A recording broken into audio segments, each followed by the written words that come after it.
जय हिंद दोस्तों। स्वागत है आप सबका स्लीपी क्लासेस के यूट्यूब चैनल पे। मैं उम्मीद करता हूं आप सब बहुत बहुत अच्छे होंगे। तो दोस्तों आज है 3 फरवरी। तो दोस्तों आज के दिन में मेरे को 3 इंपॉर्टेंट एडिटोरियल्स लगे द हिंदू और इंडियन एक्सप्रेस में, जिसकी आज हम चर्चा करेंगे। तो 2 एडिटोरियल्स जो हैं वो तो पोस्ट बजट एनालिसिस रिलेटेड हैं। तो जैसे आप जानते हैं कि बजट अभी आया है, तो मुझे ये इस बात की उम्मीद है कि आने वाले 3-4 दिनों में और बजट रिलेटेड एडिटोरियल्स ही आएंगे। तो लोग अपने व्यूज प्रकट कर रहे हैं, किसी जो भी लोगों के व्यूज हैं कि भी बजट कैसा है कैसा नहीं है, ग्रोथ ओरिएंटेड है, मिडिल क्लास के लिए क्या है क्या नहीं है, कैपिटल एक्सपेंडिचर की बातें हो रही हैं। तो ये जो दोनों आर्टिकल्स हैं ये हमारे GS3 के सिलेबस से पर्टिनेंट है।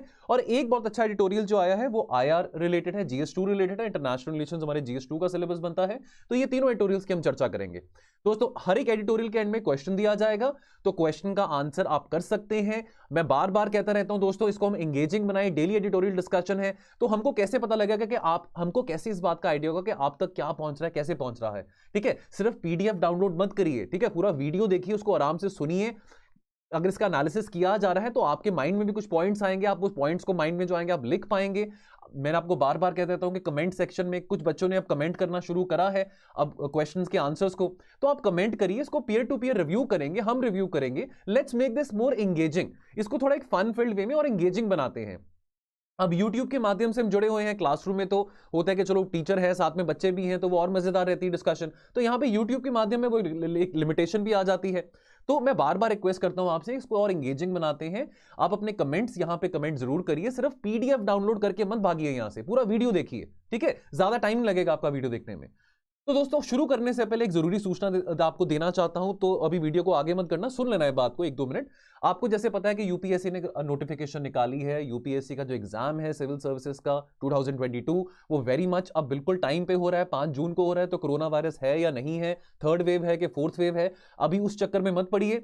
जो टाइमलाइन आपको UPSC ने दी है उसी टाइमलाइन के हिसाब से एग्जाम होगा। तो ये अब हम बहाना ना मारे कि एग्जाम पोस्टपोन हो जाएगा, ये हो जाएगा, वो हो जाएगा। देखो जिसने एग्जाम निकालना है, जिसने मेहनत करनी है, तो फिर वो ये नहीं देखेगा कि कोरोना आया है कि 2nd वेव आया है कि 3rd वेव आया है। तो हमने अपनी तैयारी बिल्कुल सिस्टमैटिकली करनी है। तो इस बार UPSC ने 861 वैकेंसीज निकाली हैं। पिछले साल, तो ये 2022 के लिए है, पिछले साल 2021 की अगर हम बात करें तो 712 वैकेंसीज थी। अब देखिए हमको एक ही सीट चाहिए, जितनी मर्जी वैकेंसीज हो, हम सबको एक ही सीट चाहिए, ठीक है। तो हमने अपनी मेहनत करनी है, अपनी रिवीजन करनी है। ये देखिए प्रीलिम्स एक बहुत ही सेंसिटिव स्टेज है हमारे एग्जाम की। हमारी पूरी साल की जो मेहनत है कई बार खराब चले जाती है अगर हम 2-3 नंबर से रह जाते हैं, ठीक है। और बहुत अच्छे अच्छे बच्चे होते हैं जिनकी बहुत अच्छी तैयारी होती है, बड़ी अच्छी रिवीजन होती है, लेकिन बहुत ही कम नंबरों से वो कट ऑफ से रह जाते हैं। कुछ बच्चे होते हैं CSAT में भी उनका अच्छा स्कोर नहीं आ पाता, बेशक GS में उनका स्कोर अच्छा आ जाता है। तो ये सब चीजें ना हो, तो ये सब चीजों के लिए आई एम श्योर आप कुछ ना कुछ कर रहे होंगे। क्या तरीका है अपने फियर को ओवरकम करने का? अपने फियर को ओवरकम करने का तरीका है और प्रैक्टिस करना, क्वेश्चंस को प्रैक्टिस करना। जितना वो क्वेश्चंस को प्रैक्टिस करेंगे उतना ही जो हमारा डर है कि हम 2-3 नंबर से रह जाते हैं वो दूर होगा। तो ये टाइम है रिवीजन करने का। तो दोस्तों इस बात का ख्याल रखते हुए हमने क्रैश कोर्सेज ऑपरेशनल है, हमारे क्रैश कोर्सेज ऑलरेडी शुरू हो चुके हैं 17 जनवरी से। तो दोस्तों अगर आप हमारे साथ जुड़ना चाहते हैं, मैं बार बार आपको कहता रहता हूं, इस दिए गए नंबर पे कॉल कीजिए और इन कोर्सेज के बारे में इंफॉर्मेशन लीजिए। तो दोस्तों अगर आपको लगता है कि आपने अपने करंट अफेयर्स को स्ट्रेंथन करना है, करंट अफेयर्स को पॉलिश करना है, तो बहुत कॉम्प्रिहेंसिव 16 महीने का करंट अफेयर्स का क्रैश कोर्स है हमारा, जो कि आपका जनवरी 2021 से लेके अप्रैल ऑफ 2022 तक का, तो जो भी आपके करंट अफेयर्स रहेंगे इन 16 महीने के, बहुत कॉम्प्रिहेंसिवली डिस्कस किया जाएगा। उसके साथ हमारी टेस्ट सीरीज भी है, ठीक है। तो टेस्ट सीरीज क्वेश्चन प्रैक्टिस करना बहुत बहुत इंपॉर्टेंट है। तो 28 मॉक टेस्ट यहां पे दिए जाएंगे, उसमें हाफ लेंथ टेस्ट भी होंगे, फुल लेंथ भी होंगे, और उनमें स्टैटिक और करंट अफेयर्स दोनों पूछे जाएंगे। स्टैटिक क्वेश्चन भी होंगे, करंट अफेयर्स क्वेश्चन भी होंगे, ठीक है। और अगर आपको लगता है कि यार मैंने अपना GS का सिलेबस भी कंसोलिडेट करना है, कि मैंने हिस्ट्री, पॉलिटी, इकोनॉमी पढ़ी तो हुई है, लेकिन इसको भी मैंने और पॉलिश करना है, इसको भी और रिवाइज करना है, तो उसके लिए एक बहुत कॉम्प्रिहेंसिव क्रैश कोर्स है, GS plus current affairs plus test series, जिसकी कॉस्ट 15,000 रुपए है। तो दोस्तों इन कोर्सेज को अवेल करने के लिए दिए गए नंबर पे कॉल कीजिए, वेबसाइट पे जाइए, इनको एनरोल कीजिए, समय बहुत कम रह गया है, ठीक है। तो प्रैक्टिस करना बहुत जरूरी है, रिविजन करना बहुत जरूरी है स्टेज में। इस स्टेज में कुछ नया ना करें, कोई नई किताब ना उठाएं, जो हमने पढ़ा है उसको कंसोलिडेट करें, ठीक है। बहुत ही इंपेरेटिव है प्रीलिम्स को क्लियर करना। प्रीलिम्स अच्छे अच्छों का रह जाता है तो हमको पूरी साल की मेहनत भी लगती है, वेस्ट हो गई है, और हमको एक और साल वेट करना पड़ता है प्रीलिम्स को क्रैक करने के लिए। तो हम प्रीलिम्स क्रैक करेंगे, जुड़िए हमारे साथ, हमारी पूरी सपोर्ट है आप लोगों के साथ। तो ये कोर्सेज हैं हमारे। दोस्तों फॉर एग्जांपल अगर मैं क्रैश कोर्स की बात करूं, जैसे इंटरनेशनल रिलेशंस की बात करूं, तो आईआर का जो सब्जेक्ट है वो मैं लेता हूं। तो अगर आईआर की बात करूं, देखिए ये 6 लेक्चर्स हैं आईआर के क्रैश कोर्स के, ठीक है। सो 25 जनवरी, 8 फरवरी, 1 मार्च, 15 मार्च, 5 अप्रैल, 19 अप्रैल, तो ये 6 लेक्चर्स में अगर मैं, ये तो आईआर की बात है, तो इस तरह से इकोनॉमी भी है, हिस्ट्री भी है, ज्योग्राफी भी है, हिस्ट्री में फिर एंशिएंट है, मिडीवल है, मॉडर्न है। तो अगर मैं आईआर की बात करूं, जो भी चीजें स्टैटिक और करंट में रहेंगी पिछले पूरे 1.5 साल में, तो वो सब चीजें हमारे आईआर के इस क्रैश कोर्स में कवर की जाएंगी। तो दोस्तों ये आपको एग्जांपल दिया है कि कैसे हमारा जो क्रैश कोर्स है वो कैसे डिवाइडेड है सब्जेक्ट वाइज। आईआर का अलग से है, इकोनॉमिक्स का अलग से है, एनवायरमेंट का अलग से है, साइंस एंड टेक का अलग से है। तो अगर आप जुड़ना चाहते हैं, मोर देन वेलकम, फोन उठाइए, कॉल कीजिए और एनरोल करिए, इससे पहले बहुत देर हो जाए। चलिए दोस्तों अब शुरू करते हैं अपने एडिटोरियल से। तो पहला आर्टिकल एनके सिंह ने लिखा है, द बजट्स बैलेंस। ये हमारे चेयरमैन है 15 फाइनेंस कमीशन के। अब क्या बातें लिखते हैं, अब हम बात करते हैं कि बजट में अमृतकाल बजट की बात करी गई है कि भाई ये बजट इस तरह से बनाया गया है कि जब भारत की 100th इंडिपेंडेंस डे होगा तो भारत कितना सक्सेसफुल हो सकता है, कितनी जॉब्स हो सकती हैं, युवा शक्ति का यूटिलाइजेशन किया जा सकता है। तो जो विजन है इस बजट की वो है टुवर्ड्स 2047, यानी कि towards the 100th independence day. तो इस आर्टिकल में एनके सिंह बात करते हैं कि बहुत अच्छा बैलेंसिंग एक्ट बना के रखा है इस बजट में। कोई किसी भी किस्म की ऐसी पॉपुलिस्ट टेंडेंसीज पे एम्फसाइज नहीं करा गया, किसी भी किस्म की वोट बैंक राजनीति पे एम्फसाइज नहीं करा गया कि भाई, क्योंकि आपको पता है कि इलेक्शंस हैं पंजाब में, यूपी में, 5 स्टेट्स में इलेक्शंस हैं, तो उसके मध्य अगर हम बात करें इलेक्शंस के चलते, तो कोई ऐसा मूव इस बजट में नहीं आया जिसके चलते लगे कि ये बजट बहुत ज्यादा पॉपुलिस्ट है। तो ये जो बजट है this is in compliance with the growth objectives, ठीक है, this is in compliance with achieving competitive efficiency. Job creation जो है इस बजट का फोकस है। जॉब क्रिएशन कैसे होगा, कैपिटल एक्सपेंडिचर से होगा। जितनी ज्यादा कैपिटल एक्सपेंडिचर होगा उतनी ज्यादा जॉब क्रिएशन होगी। हमने बहुत डिटेल में इसके बारे में कल बात करी थी कि capital expenditure will lead to more consumption, more job creation. Jobs होंगी लोगों के पास तभी वो कंज्यूम कर पाएंगे। और consumption, as you know, consumption और इन्वेस्टमेंट दोनों ही एक सिक्के के 2 पहलू हैं और दोनों ही ड्राइवर्स हैं ऑफ जीडीपी ग्रोथ, ठीक है। तो बहुत ज्यादा एम्फेसिस कैपिटल एक्सपेंडिचर पे दिया गया है, वोट बैंक की राजनीति पे एम्फेसिस नहीं दिया गया। इनकम टैक्स के स्लैब्स में अगर हम बात करें तो उसमें कोई रिडक्शन नहीं करा गया, ठीक है। तो एक लॉन्ग टर्म विजन वाला बजट है, ग्रोथ ओरिएंटेड बजट है। रेवेन्यूज की बात करें तो देखिए बहुत खुशी होती है, बताते हैं कि लाखों करोड़ों में हर महीने जीएसटी की कलेक्शंस आई हैं, ठीक है। अगर हम बात करें तो बहुत ऐसे कंटिन्यूअस वे से बहुत एफर्ट्स उठाए गए थे भारत सरकार से, जिसके चलते जो जीएसटी से जो रेवेन्यू आ रहा है या इनकम टैक्स से जो रेवेन्यू आ रहा है उसमें एक बूस्ट देखने को मिला था, ठीक है। अब अगर हम बात करें जीएसटी की, देखिए जीएसटी में कमियां भी बहुत हैं, इसको लेके बहुत सारी बात हम पहले भी कर चुके हैं। अब जीएसटी को आए को 5 साल होने वाले हैं, लेकिन अभी भी बहुत कॉम्प्लिकेटेड टैक्सेशन स्ट्रक्चर है विद इन द जीएसटी। बहुत सारे डिफरेंट टैक्सेशन स्लैब्स हैं। अब उसमें सुधार किया जा सकता है, थोड़ा जीएसटी को सिंप्लीफाई किया जा सकता है। और कुछ ऐसे आइटम्स भी हैं, फॉर एग्जांपल हम लिकर की बात करें, पेट्रोलियम प्रोडक्ट्स की बात करें, वो अभी जीएसटी के एम्बिट में नहीं है। तो क्या ये समय है कि उसको भी जीएसटी के एम्बिट में डालने का? आफ्टर ऑल उससे जो कलेक्शंस हैं जीएसटी की वो बढ़ सकती हैं। और दूसरी तरफ एक और कंसर्न भी है कि अगर जीएसटी कलेक्शंस बढ़ी हैं, स्टेट्स गवर्नमेंट्स का ये कहना है, उनका ये दुख है कि भाई हमको तो पैसे मिले नहीं है, हमारे पास तो पैसे आए नहीं है। तो ये जो भी मुद्दे हैं जीएसटी को लेके, तो जीएसटी काउंसिल में बैठ के सुलझाए जाने चाहिए, ताकि कैसे हम जीएसटी के मैकेनिज्म को और एफिशिएंट कर सकते हैं। इनकम टैक्स की बात करें, देखिए हमारे देश में ज्यादा लोग नहीं हैं जो इनकम टैक्स देते हैं। देखिए पहली बात तो ज्यादा लोग है ही नहीं जो ऑर्गेनाइज सेक्टर में काम करते हो, ठीक है। तो अब अगर जीएसटी के मैकेनिज्म से इतना रेवेन्यू जनरेट कर सकते हैं, तो जो भी डिस्प्यूट्स हैं with in the GST council उसको रिजॉल्व करना बहुत जरूरी है। यहां पे यह भी कहा गया है कि इस झगड़े में, इस मिसअंडरस्टैंडिंग में अभी भी जीएसटी के आने के बाद भी हम 4% ऑफ जीडीपी का जो रेवेन्यू है अभी भी लूज कर रहे हैं। फिर एग्रीकल्चर और एजुकेशन की बात करें तो अभी भी जो बूस्ट, जो एग्रीकल्चर का जो एम्फेसिस है वो प्रोडक्टिविटी के ऊपर है। बूस्ट दिया गया है कि कैसे एग्रीकल्चर प्रोडक्टिविटी बढ़ाई जा सकती है। डिजिटाइजेशन ऑफ लैंड रिकॉर्ड्स की बात करी गई है, ट्रांसपेरेंसी आएगी लैंड रिकॉर्ड्स में, this will obviously benefit the agriculture sector, ठीक है। फार्म लॉस की बात करें तो फार्म लॉस ऑब्वियसली रिपील कर दिए गए हैं। इनका ये कहना है, इनके सिंह का ये कहना है कि जो फार्म लॉस थे बहुत गेम चेंजिंग थे, बहुत एम्बिशियस थे, लेकिन अभी because you know of the ongoing disputes between the farmers and the government जो 1 साल से रही थी, तो उसको फार्म लॉस को रिपील कर दिया गया है।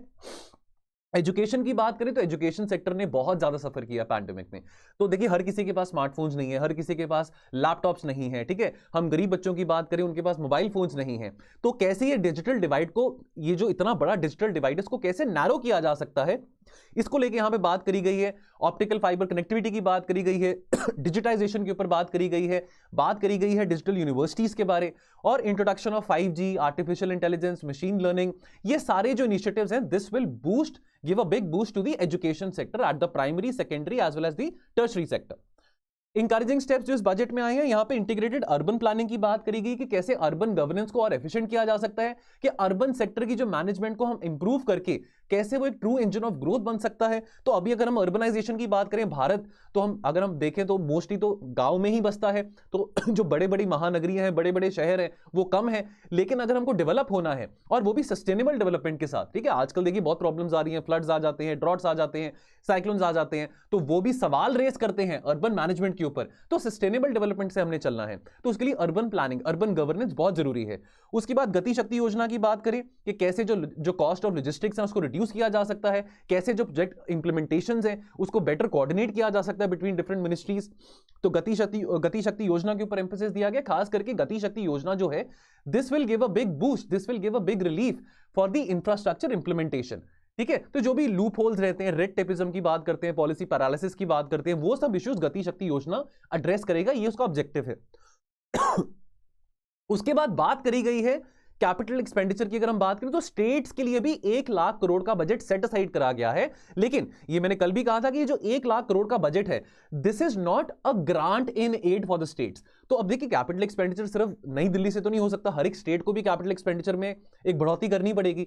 तो ये जो 1 लाख करोड़ का जो अमाउंट है ना, तो सेंट्रल गवर्नमेंट कह रही है कि आप इसमें से पैसे ले सकते हैं, हर एक स्टेट गवर्नमेंट को कह रही है, ये 50 साल के लिए इंटरेस्ट फ्री है, तो ये लोन है। तो अगर मान लीजिए कि आज पंजाब ने 2000 करोड़ का ये अमाउंट लिया 1 लाख करोड़ में से, तो पंजाब की सरकार को 50 साल के बाद ये पैसे वापस करने पड़ेंगे विदाउट पेइंग एनी इंटरेस्ट, तो इंटरेस्ट फ्री है। ठीक है, so this is not a grant in aid but a loan given to the state at interest free for 50 years. तो इससे जो कैपिटल एक्सपेंडिचर है that will increase to almost 4% of the GDP.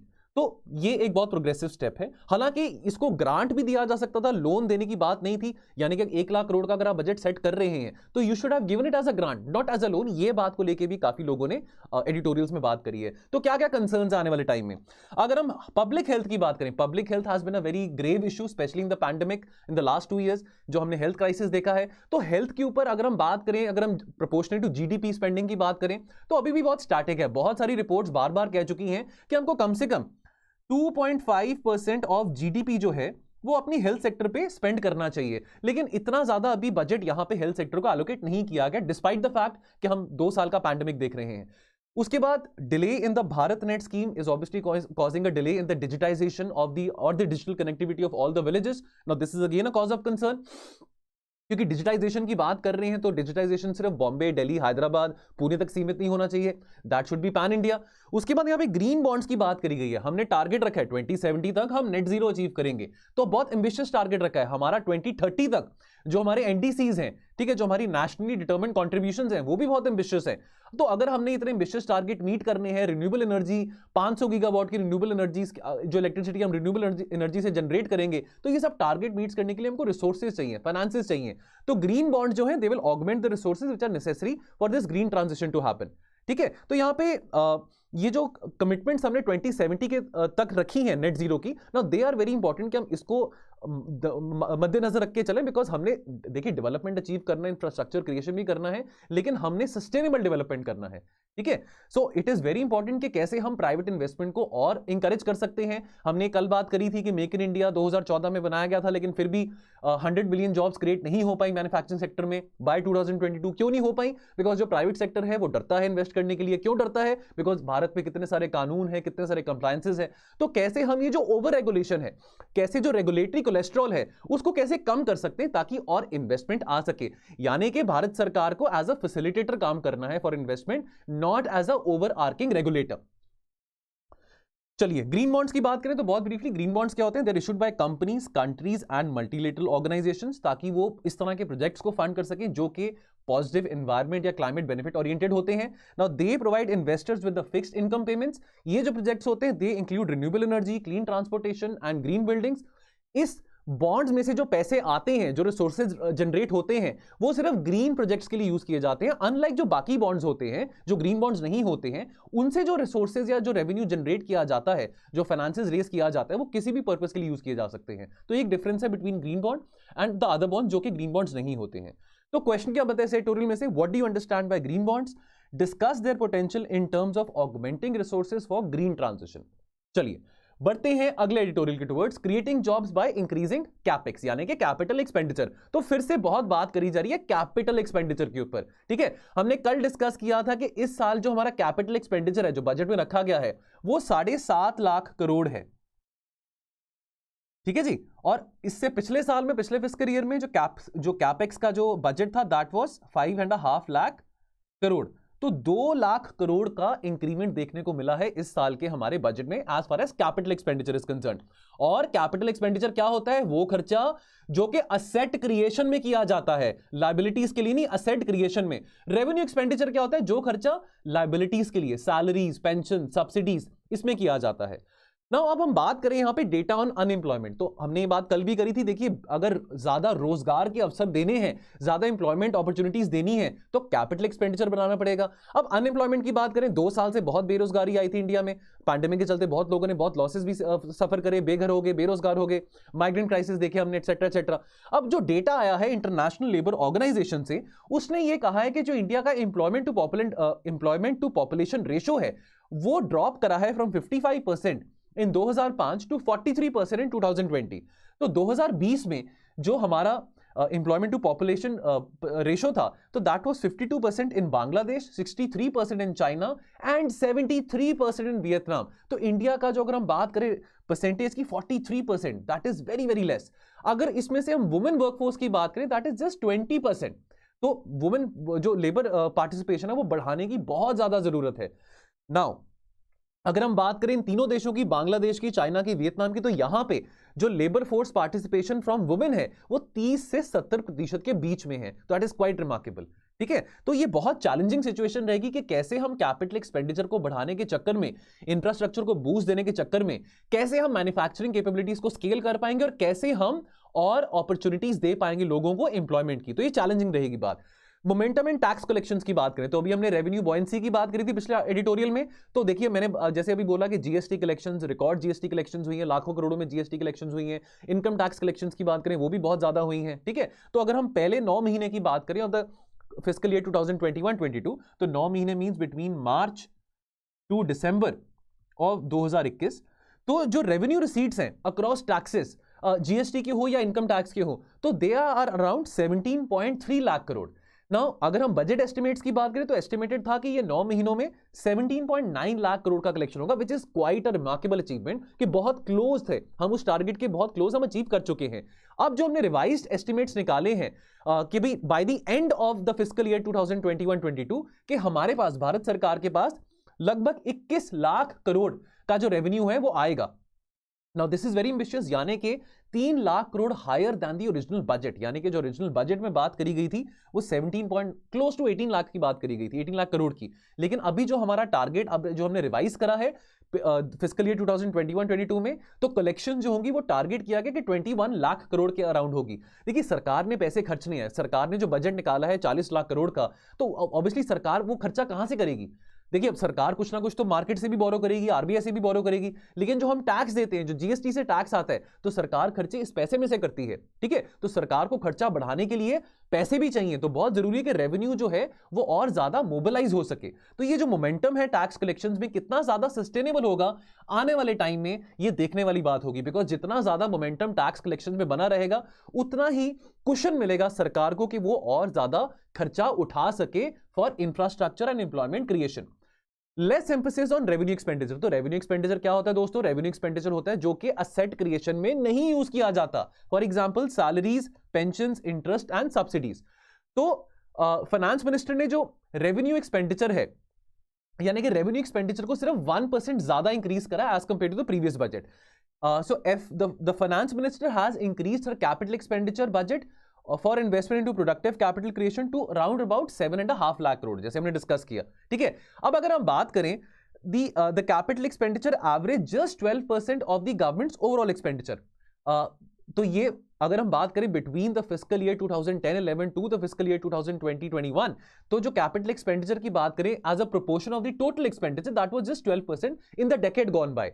अगर current fiscal year की बात करें 22-23 की, जो रेशियो है दैट इज इंक्रीज बाय 16%, और आने वाले फिस्कल ईयर के लिए जो हमारा रेशियो होगा कैपिटल एक्सपेंडिचर का over the total expenditure, that is propose to around 19%। तो इसमें हम देख रहे हैं कि इंक्रीमेंट हो रहा है, जितना कैपेक्स बढ़ेगा उतना ही असेट क्रिएशन होगा। सड़कें बनाना, रेलवे स्टेशंस बनाना, मेट्रोज बनाना, ठीक है, वाईफाई कनेक्टिविटी देना, इस सब के लिए पैसा लगता है। तो ये जो पैसा है इसको हम कैपिटल एक्सपेंडिचर कहते हैं। ऑन दी अदर हैंड, जो हम सैलरीज देते हैं सेंट्रल गवर्नमेंट एम्प्लॉयज को, पेंशंस देते हैं, ठीक है, सब्सिडीज देते हैं, ये सब रेवेन्यू एक्सपेंडिचर में आता है।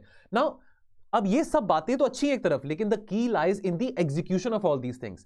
Not all headline capital expenditure is indicative of fresh investment. तो फॉर एग्जांपल, जो अभी एयर इंडिया को सेल किया है टाटास को, इसमें जो सेल करने के बाद 51,000 करोड़ रुपीस जो आए थे, अब सरकार ने अपने सरकारी अकाउंट्स में इसको भी कैपिटल एक्सपेंडिचर, क्योंकि वो असेट है, सरकार का असेट था एयर इंडिया। अब जैसे हमने बात करी कैपिटल रिसीट्स और कैपिटल एक्सपेंडिचर की, कल हमने बात करी थी, तो यानी कि जो भी सरकारी असेट है, तो सरकारी असेट को जो सेल करके पैसा आ रहा है वो कैपिटल रिसीट माना जाता है, ठीक है, कि भाई उसने कभी प्रॉफिट दिया था। एयर इंडिया ने तो कभी प्रॉफिट दिया नहीं, एयर इंडिया तो लॉसेस में था, लेकिन एयर इंडिया को सेल करके भी जो पैसा आया उसको भी कैपिटल एक्सपेंडिचर में माना गया है। ये एक अच्छा असेट नहीं था सरकार का, एयर इंडिया की अगर हम बात करें, ठीक है। Now The outlays towards critical areas, education की बात करें, हेल्थ केयर की बात करें, अर्बन इंफ्रास्ट्रक्चर की बात करें, नाउ दे रिमेन सबड्यूड। देखिए, एजुकेशन और हेल्थ केयर को ज्यादा एम्फेसिस नहीं दिया गया। बातें करी गई हैं कि कैसे हम ऑप्टिकल फाइबर कनेक्टिविटी कर सकते हैं, एटसेट्रा एटसेट्रा, लेकिन कंक्रीट टर्म्स में ज्यादा बूस्ट इसको नहीं दिया गया। देखिए, ये होता है सॉफ्ट इंफ्रास्ट्रक्चर, एक होता है हार्ड इंफ्रास्ट्रक्चर, आपके हाईवेज बन रहे हैं, पोर्ट्स बन रहे हैं, एयरपोर्ट्स बन रहे हैं, जो चीजें विजिबल होती हैं, जो आपका हार्ड इंफ्रास्ट्रक्चर होता है, और एक होता है सॉफ्ट इंफ्रास्ट्रक्चर। तो सॉफ्ट इंफ्रास्ट्रक्चर पे कम दिया गया फोकस, हार्ड इंफ्रास्ट्रक्चर पे ज्यादा फोकस दिया गया है। अब देखिए, जितना कैपिटल एक्सपेंडिचर बढ़ेगा उतना, देखिए, अब सरकार को बोरो और करना पड़ेगा, चाहे वो आरबीआई से करे, चाहे वो मार्केट बोरोइंग करे, तो यानी कि खर्चा बढ़ेगा, तो यानी कि हमारा फिस्कल डेफिसिट बढ़ेगा, यानी कि हमारे पास पैसे कम आ रहे हैं लेकिन हम खर्चा बढ़ा रहे हैं। अब फिस्कल डेफिसिट बढ़ाने का जो खतरा रहता है वो ये भी होता है कि महंगाई बढ़ जाती है, इन्फ्लेशन बढ़ जाती है। सरकार जितना पैसा यूज करेगी उतना इंफ्रास्ट्रक्चर क्रिएशन होगा, उतना पैसा इकोनॉमी में सर्कुलेट करेगा, उससे आपकी इन्फ्लेशन बढ़ती है, ठीक है। अब इन्फ्लेशन तो ऑलरेडी बहुत बड़ी हुई है, तो उतना चैलेंजिंग आरबीआई के लिए हो जाता है कि इन्फ्लेशन को कैसे कम किया जाए। तो आरबीआई फिर क्या करता है, आरबीआई रेपो रेट को इंक्रीज करता है, तो ये विशेष साइकिल कंटिन्यूड रहता है। तो सवाल यहां पे ये आता है कि अगर अभी हमने फिस्कल डेफिसिट 6.4% रखा है, तो ये कितने लंबे समय के लिए इस फिस्कल डेफिसिट को हम सस्टेन कर सकते हैं, वो क्वेश्चन की बात है। क्वेश्चन क्या बनता है, what do you understand by capital expenditure, in what all dimensions the increased capex will benefit Indian economy, elaborate. चलिए, तो ये आपका इजीली एडिटोरियल को पढ़ के आप इस क्वेश्चन को आंसर कर सकते हैं। बढ़ते हैं लास्ट एडिटोरियल के towards, ink India Britain free trade unlock new opportunity. तो कंटेक्स्ट क्या है, इंडिया और यूके का फ्री ट्रेड एग्रीमेंट, ठीक है। तो दोस्तों देखिए, इंडिया और यूके के फ्री ट्रेड एग्रीमेंट की बात करें तो ये नेगोशिएशंस इसी साल 13 जनवरी 2022 से शुरू होगी थी। यूके, जैसे आप जानते हैं, ब्रेक्जिट के बाद यूरोपियन यूनियन का हिस्सा नहीं रहा, ठीक है।